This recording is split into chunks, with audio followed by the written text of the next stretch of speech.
Sakė, noriu greičiau važiuoti, greičio ratų reikia, tai kaip sykis Tytų vienose išpuolė, bandau važiuoti nupirkti. Papuoliau į tokį gerą kelią, kur sakiau, daugiau niekad nevažiuosiu. Tai va, niekada nesvyk, niekada, nes taip ir gaunasi.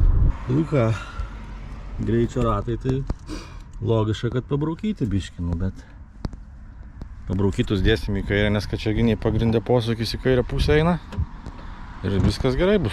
greičiausiai yra daug sukibimo problema, tai sako lietaus raštas.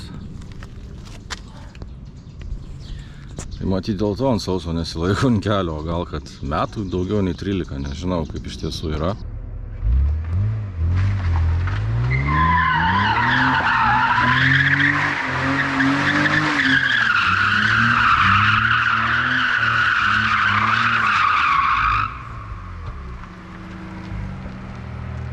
Apsišildėm padangas prieš numontavimą, nes reikia pagaliau sportinės dėti, tai tokia va procedūra būna, kai nori permontuoti padangas.